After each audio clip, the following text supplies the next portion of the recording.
السلام عليكم ورحمة الله وبركاته. معاكم فيديو جديد من قناتي دكتور سامي الغندور. مرحبا بكم.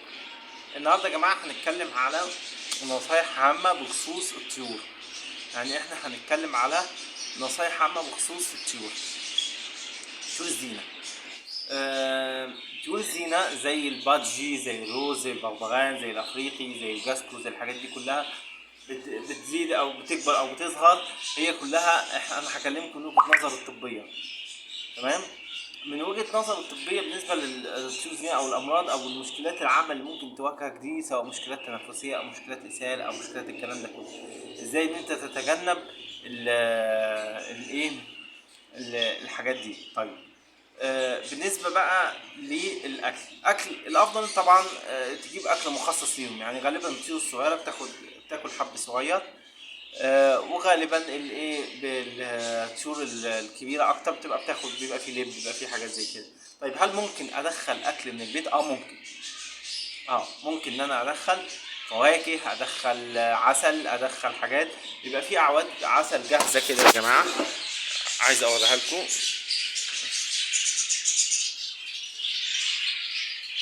في اعواد عسل زي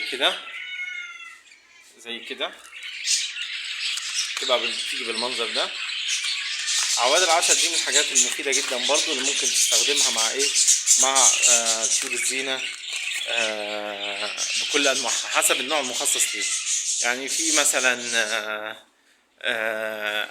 انواع، في اعواد عسل للبغبغانات الكبيره، في اعواد عسل في عواد عسل البغبغانات الكبيره، في البادجي، في الروز، في الكانيول، الحاجات اللي زي كده. طيب، ده بالنسبه للاكل العام. في حاجات برضو عايزين ننتبه عليها، اللي هو موضوع الاملاح. الاكل اللي بياكله الطائر غالبا فيه نقص في الاملاح، يعني بنسبه كبيره بيكون فيه نقص في الاملاح. عشان كده بنجيب حاجه اسمها الحبار او عظم الحبار. ده بيتباع في اشكال مختلفه، بيبقى ممكن على شكل فواكه، ممكن على شكل مستطيل، ممكن على شكل عامل زي الماسه كده. يعني دي اشكال كتير. برضو لازم اقولكم بالمره، عشان بالمره معلش يا جماعه انا بتحرك كتير النهارده عشان مش جايب الحاجه تحت ايدي. شوفوا يا جماعه، شكل عظم الحبار بيبقى عامل كده. شايفين شكل عظم الحبار بيبقى عامل كده، او بيجي اشكال صغيره زي كده، زي بتاع الزولكس. تمام.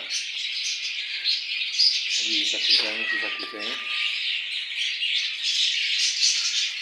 تمام. دي من الحاجات اللي هي ده عظم الحبار من الاملاح، بيوفر الاملاح الضاريه للعصفور، عشان خاطر الاكل اللي احنا بنديه في الغالب بيبقى عنده ناقص في حوار الاملاح. طيب،